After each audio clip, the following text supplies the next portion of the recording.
My body went numb like a minute ago. I can't feel a thing from my head to toe. I lost my mind, man, I'm out of control. I can't stop, no, thinking I'm about to blow. Like a dog fight, you will see the bullets fly. Hello kila Danner Macasiano, Pabi Otana, at Obi Kenobi Vlogs. Salamat sa inyong support mga kaprakti.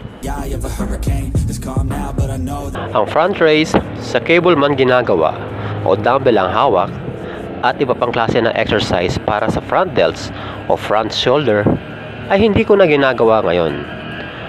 Ang ating shoulder ay maliit lang na muscle, kaya hindi mo kailangan magbuhat dito ng sobrang bigat at maraming exercise upang lumaki ito ng mabilis. Oo, dati nagpa-front raise din ako. Pero napansin ko lang, parang na-overtrain lang ang aking front delts dahil madalas itong ma-injury at medyo mabagal ang paglaki nito. Kaya sinubukan kong itigil ito at huwag nang gawin ang mga ganitong exercise. Dahil napagtanto ko, maraming exercise ang ginagawa natin na tinatamaan din ang ating front shoulder. Hindi man direktang tinatarget nito ang ating front delts, pero dahil nga sa ito ay maliit lang na muscle, sapat na yan upang lumaki ito. Halimbawa, dito sa mga barbell bench presses, flat, incline at decline, tinatamaan din dyan ang ating front delts. Kapag nag-deadlift tayo o kaya ay straight arm push down, tinatamaan din dyan ang front delts at marami pang ibang exercise.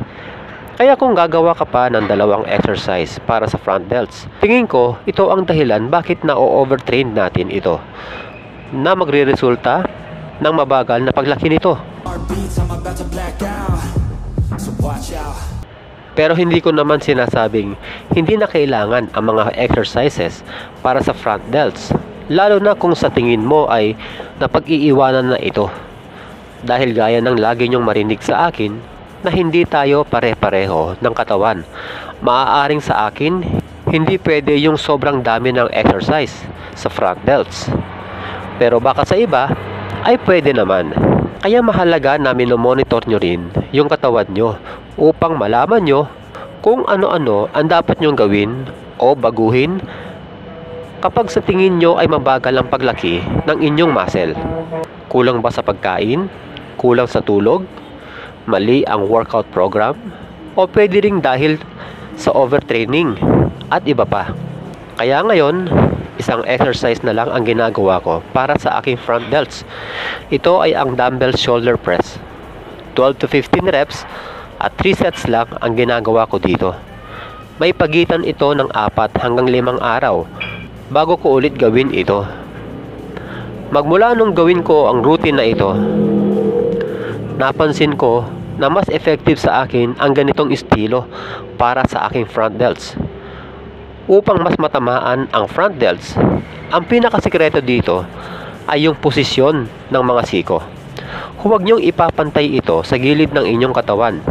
Sa halip, iabante ito ng bahagya at hindi na rin kailangan ilak ang mga siko o tuwid na tuwid ang mga kamay kapag itinaas ang mga ito.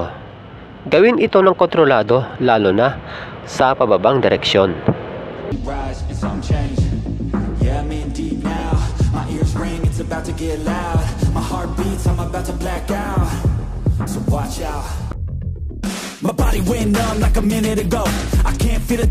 Sa videong ito, nalaman natin na hindi pala makukuha sa paramihan ng exercise upang mas mabilis lumaki ang muscle, kundi mahalaga na malaman natin kung ano ang nababagay o hinahanap ng ating katawan na dapat nating gawin.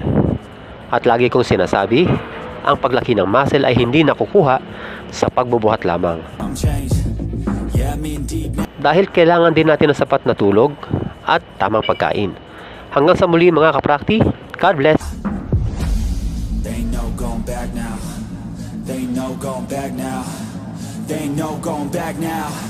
They ain't no going back now.